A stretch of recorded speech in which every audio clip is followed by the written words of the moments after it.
The underdog heroes of Brazilian football are heading to play the game of a lifetime. Colombia, here we come! But with the runway in sight, their dream comes to a terrifying end.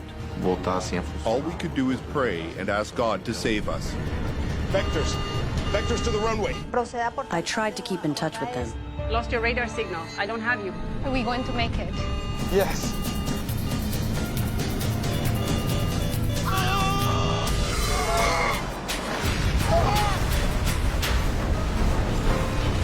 While the football world mourns, investigators are under incredible pressure. Tell me what happened before they declared the emergency.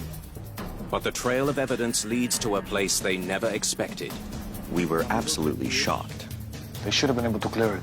It's just insult to injury on a very high scale.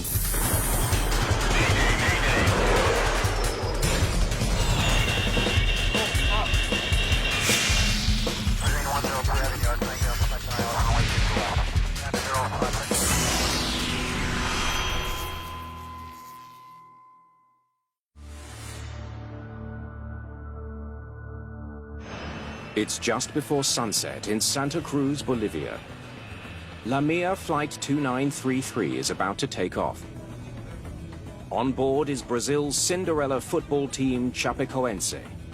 They're on their way to Colombia to complete a remarkable fairy tale season. Colombia, here we come!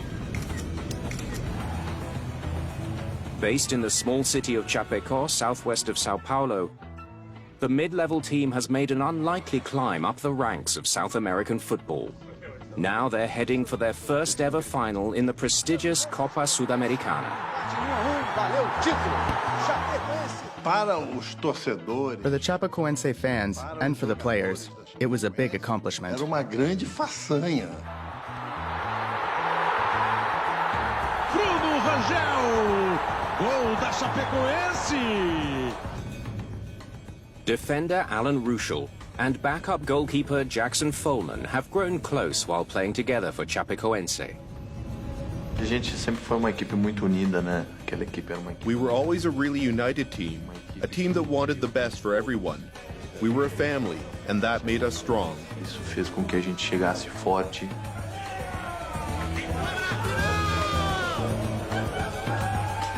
The team has hired a small Bolivian airline called LAMIA to take it to Medellin. V1, rotate. The plane departs Santa Cruz, Bolivia at 6:18 p.m.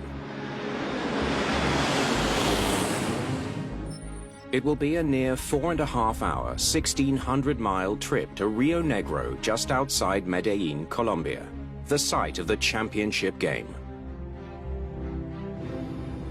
Captain Miguel Quiroga and First Officer Fernando Goitia are veteran Bolivian pilots with more than 6,000 flight hours each. Gear up. Gear up. A young Bolivian pilot, Cici Arias, is observing from the jump seat. The crew is flying an Avro 146 regional jet. The 146 has always been a very, very sound airframe and a very good design. It's a little more expensive to operate because you've got 4 engines, but that's a lot of reliability.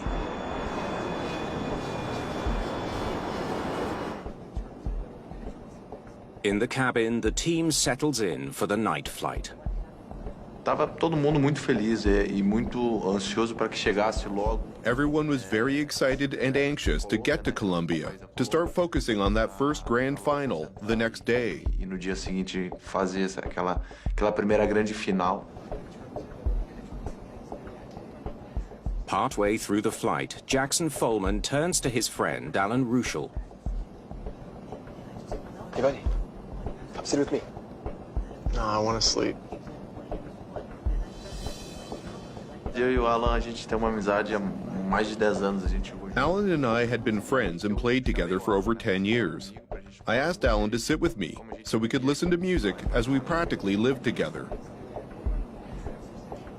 Far below, their destination, Jose Maria Cordova Airport in the city of Rio Negro, is very busy getting planes to and from its single runway.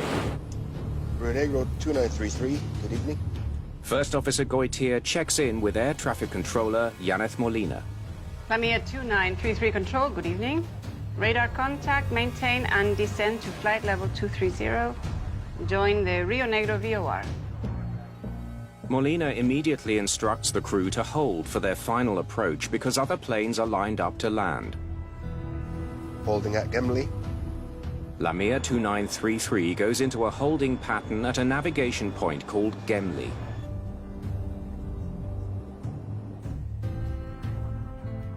A few minutes later, a request from the LAMIA cockpit takes Molina by surprise.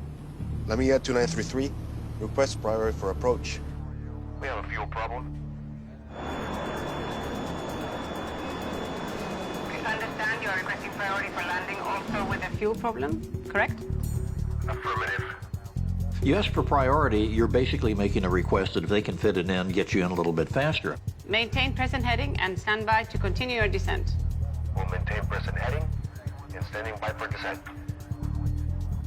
To make space for LAMIA, Molina starts redirecting the other planes. Avianca 9771, I need you to start your approach. Prepare cabin for landing.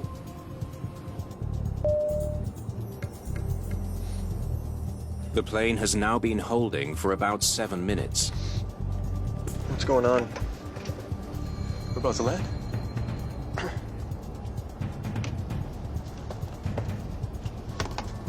LAMIA 2933, request inbound vectors. Stand by, I have an aircraft below you on approach.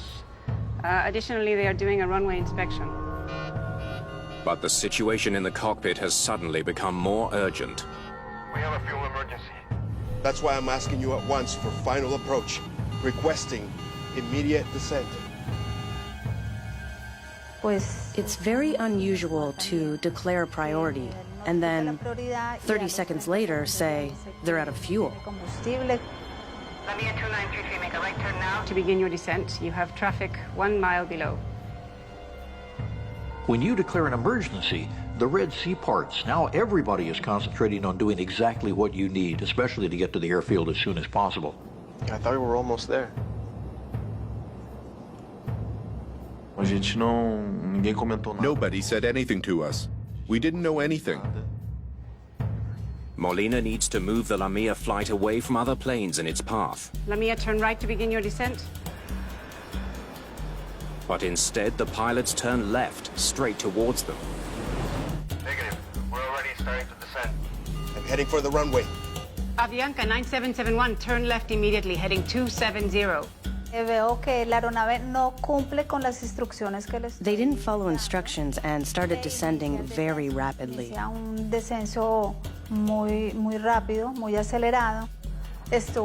They almost hit one of the Avianca planes. When you start descending without a clearance through other people's possible assigned airspace, you're gambling that you're not going to hit somebody and they're not going to hit you. In the cabin, the lights go off. The engines fall silent. The passengers feel the plane sinking. I don't remember anything as we were falling. I don't remember anything.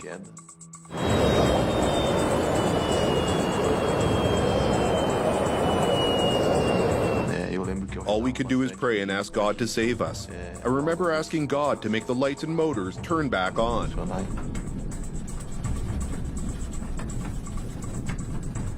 2933, total electrical failure, without fuel. Runway's cleared. Firefighters alerted. Tell her we need vectors. Vectors. Vectors to the runway. The crew needs the controller to give them directions to the runway.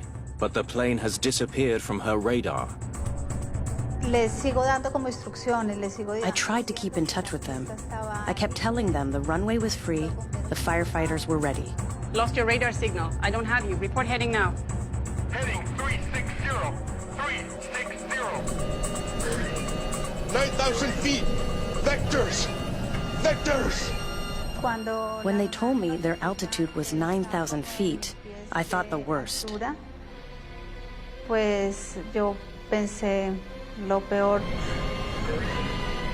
My God, please help us, oh God. God, please help us. Você não tem pra onde correr. You have nowhere to run. You feel desperate. I was terrified. I didn't want to die. I didn't want any of us to die. Enfim, então, Siempre he tenido en mi mente que tengo un hijo piloto y I was thinking about my son, who is a pilot. I wanted to be God, to be able to save the plane. It was extremely hard, and I couldn't believe what was happening. no creía lo que estaba pasando.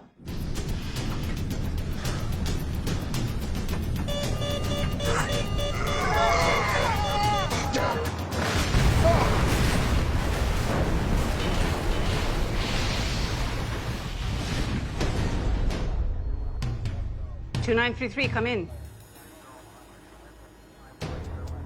2933, come in." An aircraft has vanished, fallen off the radar, radio communications lost. Molina is overwhelmed by what has just happened on her watch.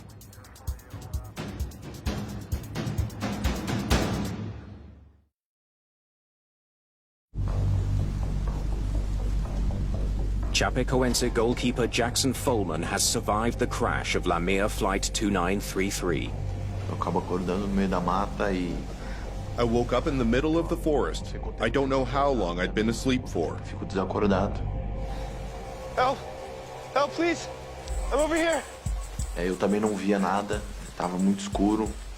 I couldn't see anything because it was too dark. I remember someone approaching and touching my hand. They asked for my name and age and told me to calm down because they were going to help me. E falou para mim ter calma, que ela ia me tirar dali, daquele lugar.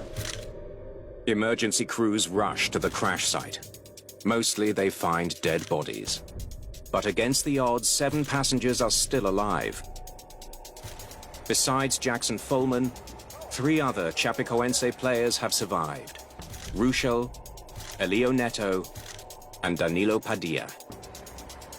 70 people are dead, making this one of the worst tragedies in the history of sport.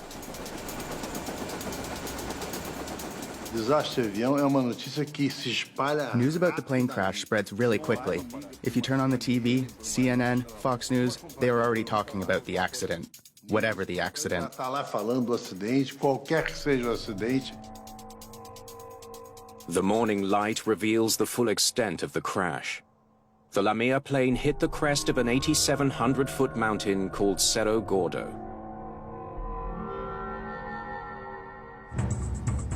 The Colombian Aircraft Accident Investigation Group wastes no time starting their work.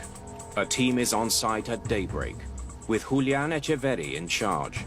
It looks like the fuselage spun around 180 degrees. Esta dinámica del impacto como tal nos muestra pues la posición. The wreckage showed the plane's position in relation to the runway and the crew's intentions of heading there. Probablemente la tripulación de dirigirse hacia allá. Echeverri and his team work around the clock, collecting evidence on the mountain. Landing gear was down.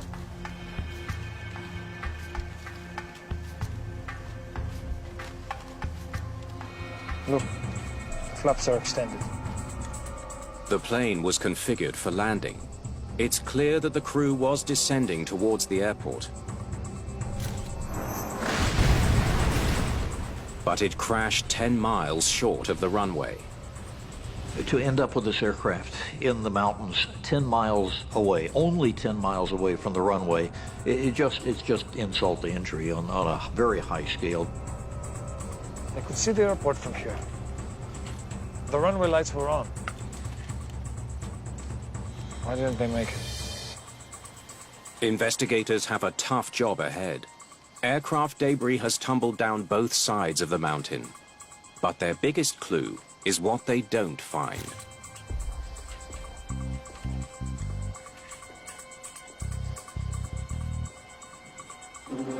No scorch marks. No fuel smell either. Y se percibía un ligero There was a very light smell of fuel at the accident site. Normally, when planes crash with fuel on board, the smell is much stronger. y tienen combustible a bordo, el olor se hace más penetrante.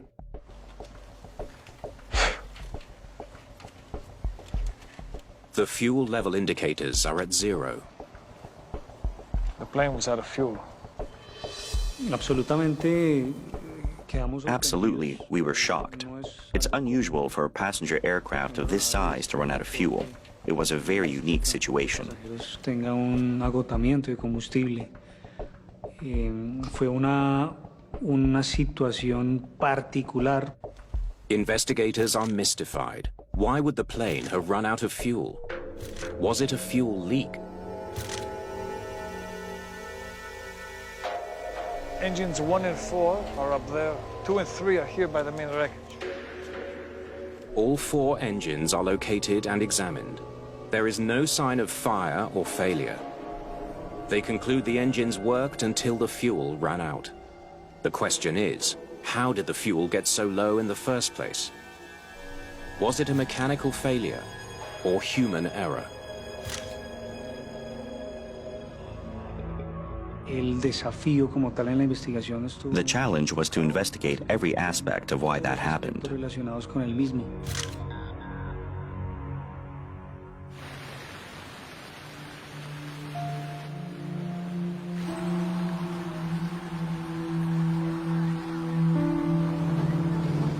The entire football world is grieving.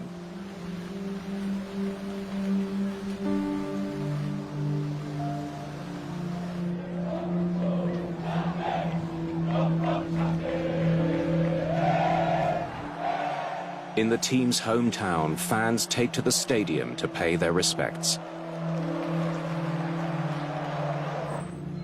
One of the surviving players, Danilo Padilla, has succumbed to his injuries. The 3 remaining players are all in intensive care. Elio Neto has just woken from a coma. Alan Ruschel requires spinal surgery. Jackson Follman needs to have his right leg amputated. The first thing I said was, I choose my life over my leg. I always thank God for the miracle of life. I wish that miracle could have happened to all of us. With all eyes on this case, the stakes are high for investigators. When we have an accident of this magnitude and everything that surrounded it, certainly there was a lot of pressure on the investigators. Under mounting pressure, investigators dig into their work. I got the other one. They hope the flight recorders will help them understand why LAMIA 2933 couldn't make it to the airport. Take these black boxes to the lab. Both the cockpit voice recorder and flight data recorder appear to be in good shape, but they'll have to be sent to a lab to be processed before investigators can analyze them.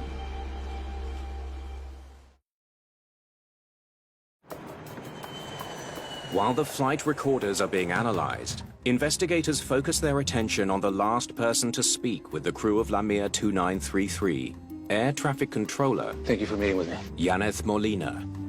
Maintain present heading and stand by to continue your descent. Within days, recordings of her communications with the pilot circulate in the news and on social media. Many blame her for what happened. The news started publishing that I was responsible for the accident. It was all over social media. I started getting threats. I had people calling my cell phone. Investigators need to get to the bottom of what she did. It's been a very difficult time. Tell me what happened before they declared the emergency. Were there other planes on hold? Yes, 3. See, they were in a holding pattern right when LAMIA radioed. When the LAMIA crew got to that airspace, it was already busy with other aircraft. This situation hindered, even directly delayed their approach to the runway. Por otras aeronaves, y esa condición evidentemente afectó o directamente demoró la aproximación. What did you do when they told you they had a fuel emergency? But that's the crazy thing. They only told me that they had a fuel emergency right before they crashed, with no warning. The delay to inform her put Molina in a tough situation. Investigators need to know how she handled it. To find out, they turn to the air traffic control tapes, which recorded the final 18 minutes of communication between Molina and the crew. Okay, let's start. Rio 2933, good evening. LAMIA 2933 control, good evening. Radar contact, maintain and descend to flight level 230. Join the Rio Negro VOR. Holding at Gimli. Y la tripulación no manifiesta. The crew didn't report anything. They only confirmed they were holding for the approach. Que va a mantener.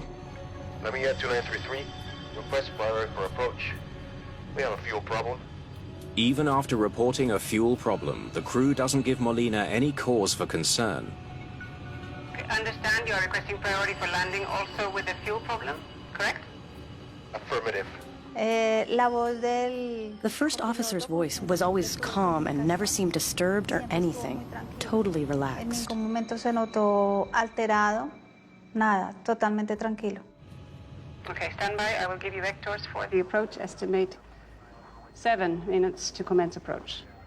We'll stand by for vectors. Cuando en uno de esos sostenimientos, la tripulación... When the crew was instructed to keep holding for 7 more minutes, again they did not report that their aircraft was in critical condition. Y tampoco se tiene un aviso de la tripulación al tránsito aéreo diciendo que está en condición crítica. How long until you need to start your approach, 2933?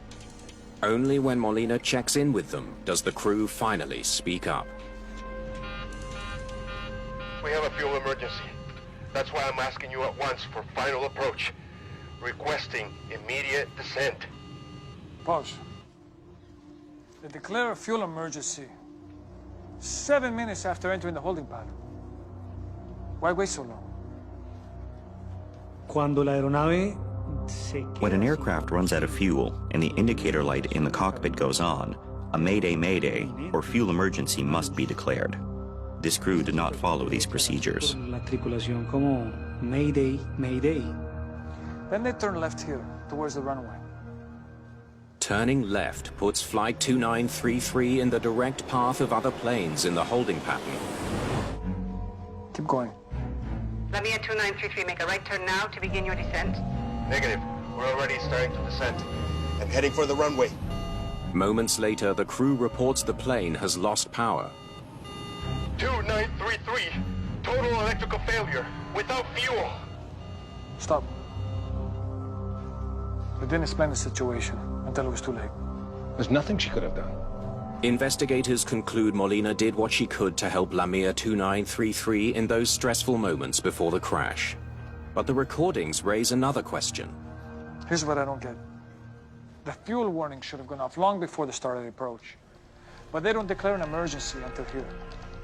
Echeverri and his team need to know why the pilots took so long to declare an emergency. Did the plane's fuel warning system malfunction?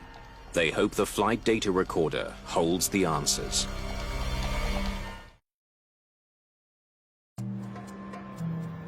Investigators are ready to analyze the information from LAMIA 2933's flight data recorder. Let's isolate the fuel flow rate. If there was a leak or some other problem, it should show up here. Okay, let's go. They consider whether a leak in the fuel system caused the fuel to flow too fast, leading to an unexpected engine shutdown. The plane has 3 main fuel tanks. The center tank constantly feeds fuel to the left and right tanks. From there, it's pumped to the engines. They're consuming just over 1,000 pounds of fuel an hour throughout their cruise. Very steady. El consumo de combustible, de acuerdo a los... The fuel consumption, according to the data recorder, was normal for the duration of the flight. El desarrollo del vuelo. Fuel system checks out. Let's look at the warning system. The FDR also records when low fuel warnings are triggered. If the warning system malfunctioned, it might not have alerted the pilots until it was too late. The warning goes on here at 9:15. Well, that can't be right. They don't declare a fuel emergency until 9:52. They knew they were low on fuel for nearly 40 minutes without declaring a fuel emergency. Investigators can't believe what they're seeing. At 9:15, the low fuel warning light turns on. That's got to be about 180 miles to Medellin. They should have found somewhere closer to land. They're here. Bogota Airport is here. 77 miles away. Why didn't they land at Bogota? According to the manufacturer, when the low fuel warning comes on in this aircraft, you are only guaranteed 23 more minutes of flight. Las aeronaves tienen un remanente por fabricante. Right then and there, you ought to be looking at where do we get this airplane on the ground? The warning comes on here. Instead of landing in Bogota, they travel another 29 minutes to the holding area. Then they agree to hold for another 7 minutes. And they don't say a word to their controller about their low fuel warning. It's a clear deviation from how pilots are taught to react. How, after all this time, and all this effort, and all this training, and all this knowledge, can we end up with people deviating so far that they put themselves in almost a certain disaster? Why didn't they declare a fuel emergency sooner? And there's something else that doesn't add up. 40 minutes after the warning came on, the engines stopped. The plane was 15 miles from the airport and at nearly 16,000 feet, high enough to glide to the runway. The mountain is 8,700 feet. They should have been able to clear it. Investigators make another startling discovery. The crew dropped the landing gear at nearly 18,000 feet. A minute later, the pilots extend the flaps to 33 degrees, the correct position for landing. Landing gear down here, and then they extend their flaps here. But there's one big problem: timing. Extender los trenes de aterrizaje y los flaps como tal a esa altura. At this altitude, extending the landing gear and the flaps exerted big aerodynamic resistance, which was evidenced by the loss of altitude in the last moments of flight. Pérdida de altitud en los últimos instantes del accidente. They configure for a landing and then they start dropping like a rock. Si se hubieran apagado todos los motores, la tripulación... The crew would not have been able to extend the landing gear or the flaps when all the engines had shut down. Tren de aterrizaje y extender los flaps. So they do it early, before the engines flame out. So you look at this and you say, oh my God, you violated the basic procedures. We know how to stay safe. We know how not to run out of gas in the air. And you guys didn't do a single thing in accordance with the rules. Why would commercial pilots act so recklessly? Investigators now turn to the CVR, the cockpit voice recorder. Looks like we have a problem. Tell me. It's the CVR. It stopped recording mid-flight, long before the crash. How could that happen? 1 hour and 40 minutes before the end of the flight, the recorder cuts out. The investigators have no way of knowing what the crew said to each other in the moments before the crash. It's a huge setback. Unfortunately, we lost a good portion of the cockpit voice recorder transcripts. It would have been very good for us, very beneficial to have those recordings. To understand why the pilots acted so recklessly, investigators search for clues in their training records. Both pilots recently completed proficiency checks for the Avro 146. Chequeo que se realizó en Zurich. There was a checkup done in Zurich a few months prior.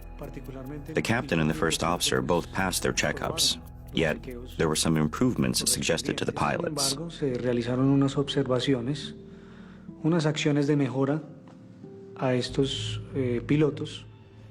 The captain has more than 3,400 hours on the aircraft, but an examiner's comment outlining one of the pilot's weaknesses grabs the investigator's attention. Take the necessary time to prepare the plane in an emergency. The first officer was trained in the Bolivian Air Force and had been flying for 20 years, but he also has an examiner's comment that raises concern. Y por parte del copiloto, regarding the first officer, there was an observation made that in emergency situations, he needed to report Mayday, Mayday, or Pan, Pan, as per the regulations. Pan, pan, según la normatividad. Communication with ATC in emergencies should be punctual. Declare Pan, Pan, or Mayday. So both pilots had trouble with emergency procedures. Eso es el hallazgo que... So, this was the finding that best explained the chain of events which led the crew not to report the emergency as they should have. como debió ser. The red flags may explain the pilot's failure to follow emergency procedures in the crisis. But a bigger question still remains. Why would the crew push the airplane to its limits? They didn't just press the limits. They did something really criminal because they put the airplane right at the edge of its capability to burn fuel and get them back on the ground safely. Training records reveal that LAMIA 2933's crew was prone to errors in emergency situations. But investigator Echeverry's team needs to know why the fuel emergency happened in the first place. Could a flight planning error be the cause? You asked me to look into the flight plan? Well, it's complicated. LAMIA was initially hired to fly the team from Sao Paulo, Brazil, to Medellin, Colombia. But there was a hitch in that plan. Why are there so many flight plans? Because they kept getting rejected.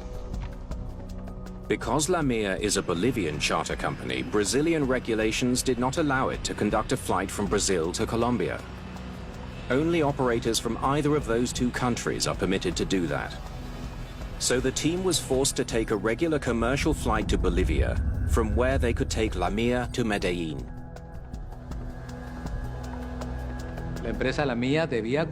LAMIA must have known that it was not possible for a Bolivian plane to depart from Brazil. This indicates a lack of organization from the company. Here's the final flight plan. From Santa Cruz to Medellin. Santa Cruz to Medellin, 1,600 miles. Did they have enough fuel? I'll check. Las compañías aéreas, cuando hacen sus operaciones, Airlines need to account for fuel consumption. It is one of the fundamental pillars of airline operations. This case is no exception. Aviation maintains really specific regimes in terms of fuel, and this is essential in the operation of a plane. la parte del combustible, que es esencial en la operación de las aeronaves. Investigators traveled to Bolivia's Santa Cruz airport, where LAMIA 2933 fueled up. They want to know exactly how much was in the tanks before it took off. So you have a record on how much fuel you put in flight 2933? It says you put in 3,606 pounds. Fuel quantities have to be calculated based on expected fuel burn, which has to do with the weight, it has to do with the altitude. The plane arrived at Santa Cruz Airport with 16,396 pounds of fuel. The fueler topped it up to just over 20,000 pounds, almost full. So they take off with about 20,000 pounds of fuel. Should that do it? Taxi before takeoff, 441 pounds. Julian Echeverry and his team calculate how much fuel the plane legally needed to make a direct flight to Medellin.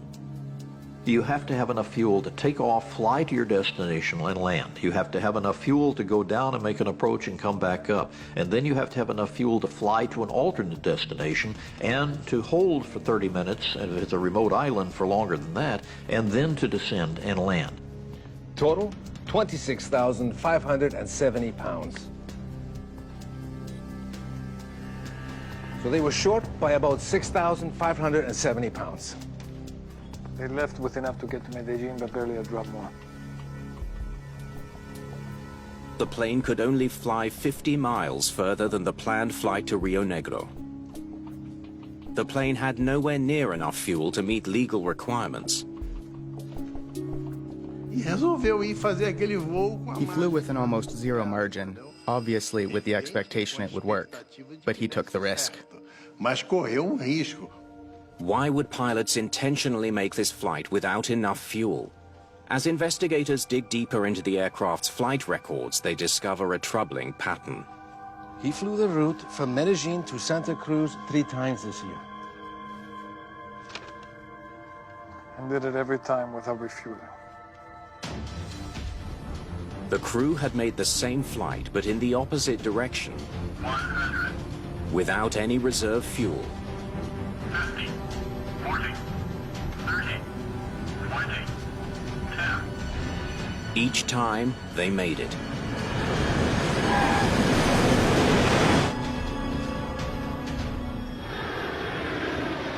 That That led them to make a fatal miscalculation about the amount of fuel needed to get to Rio Negro. El consumo de combustible es un poco menor porque less fuel is used because Rio Negro is higher in altitude. You ascend a shorter distance, therefore saving more fuel. No doubt that contributed to the flight arriving safely at Santa Cruz. Investigators now need to figure out exactly when the pilots knew they were going to have a problem with fuel. Okay, let's see what they have to say. They decide to check the cockpit communications that were captured on the CVR before it cut out. This thing is screwed. We have 3,200 pounds. That is not enough. Fuel warning hasn't gone off yet, but they're already talking about a fuel problem. Yeah. The crew realized they were consuming more fuel than they had expected. Cuando escuchamos los registradores, evidentemente. When we listened to the recordings, they were most definitely seeing that the fuel was not going to be enough to reach their destination. El consumo de combustible no iba a ser el adecuado para llegar al destino. What city is right before Bogotá? Leticia. Do you think it's operated? There's more services available in Bogotá. We go straight to Bogotá. Y se escucha inclusive varias declaraciones entre los dos donde dicen que consideran. You can even hear various conversations between the two of them, considering Leticia, Bogotá, and Cali as possible alternatives to refuel. Para poder reabastecer el combustible. Then investigators hear why they changed the plan. LAMIA 2933, you're on radar contact. I confirm your route is cleared. Proceed to Rio Negro via Nerso. ATC changed the route. Yeah. They're getting us direct, bro.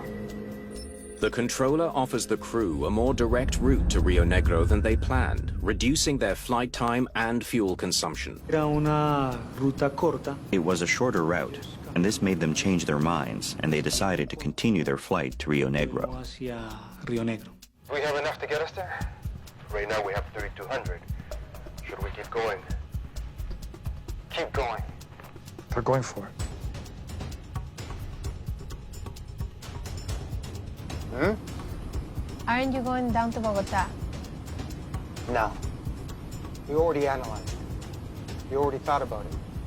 We're not going to Bogotá. I think they can make it to Medellin. Ellos se olvidan de Bogotá, que lo tenían muy cerca. They bypass Bogotá nearby and continue with their main idea to land in Medellin. It's difficult for us as investigators to understand that decision. Nosotros como investigadores entender esa decisión. The crash would never have happened if they had refueled in Bogotá. But the crew would have had to explain to authorities why they left Santa Cruz without enough fuel. And the team would have been upset with yet more delays.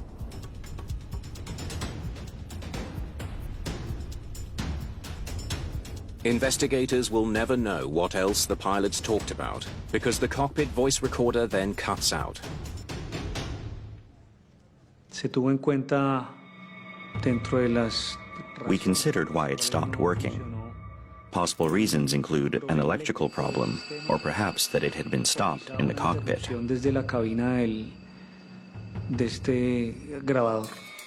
The most probable explanation is not a simultaneous failure of the box itself. It's that some human being who didn't want to be recorded as to what they were doing pulled the circuit breaker. That would be my vote. One key question remains for investigators.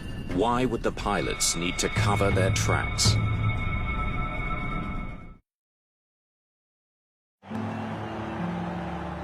Less than 2 months after the crash, Chapecoense plays a match using players loaned from other teams. They take to their home pitch in front of 20,000 jubilant fans.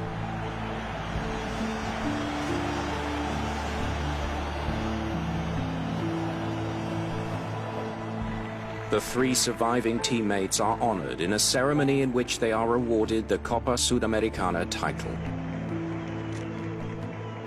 Jackson Follman proudly carries the trophy, surrounded by his closest friends. Poder entrar na arena e a torcida toda gritando meu nome, gritando o nome dos meninos também. Então isso foi uma emoção muito grande. To be in the arena and have everyone scream my name and the names of the others as well, that was an incredible feeling. Obviously, we wanted everyone to be there. It's a moment that will forever be in my heart and memory. Minha memória no meu coração. The survivors are still healing, still living with pain. But they're going through the trauma together. Today is a day that we need to celebrate life, celebrate football, and I would humbly ask you to all applaud for those brothers that are gone. Todos pudessem dar uma salva de palmas àqueles irmãos que se foram.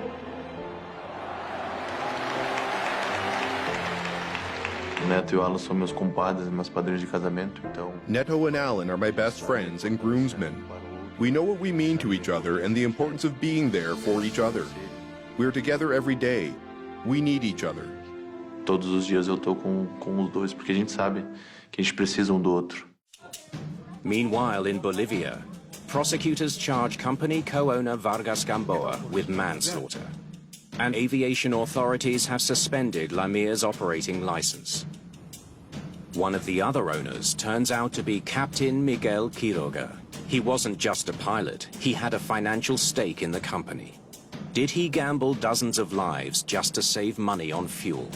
When you've got somebody who is flying the airplane and responsible for the airplane, who also is a part owner and knows the finances, you've got a conflict of interest. Several months later, Echeverry's team gets its hands on LAMIA's company files. It's a treasure trove of information. Looks like they owed everybody. Even the employees weren't getting paid. The company was in big financial trouble, behind on its maintenance bills and staff salaries. 2 of its planes were grounded. The accident plane was the only one flying. When you've got a smaller carrier and you audit it, or somebody audits it, and they find all these unpaid bills and all these financial difficulties, really what you should be able to do is just put them on the ground, because there's almost no way they're going to continue to operate with the level of safety that the public expects, and the reason why is they can't pay for it. So why was LAMIA allowed to fly? Existieron deficiencias en la organización. There were deficiencies in the Bolivian Civil Aviation Authority, inadequate supervision of the operation of this company. De todo lo que tiene que ver con la operación de esta compañía. The final report attributes the accident to inappropriate planning and execution of the flight and failure to follow proper fueling requirements. Yo creo que todo el tiempo la tripulación... I think the crew knew they were doing something illegal. The crew knew they were below the appropriate fuel levels from the beginning of the flight. This is a sad and unfortunate part of the accident. Entre otras cosas de este accidente. The final report also tells the world that Yaneth Molina was not responsible for the crash. Her reputation is restored. Después del informe final, pues mucho más. After the final report came out, I felt more relaxed, more comfortable. I could breathe easier. I consider that my name is respected now. Considero que sí, que mi nombre ya es respetado. Alan Ruschel returned to play with his new Chapecoense teammates in August 2017. Elio Neto recovered from his injuries and is now back in training. And Jackson Folman is walking again with a prosthetic leg. But the pain and memories of that night endure. Eu quero que as pessoas olhem pra gente e... I want people to pray for us and remember all of those people that left us, those fighters who fought until the end. I'd like to see everyone honor the people who unfortunately left us that night. Da maneira possível aqueles que infelizmente partiram naquela noite.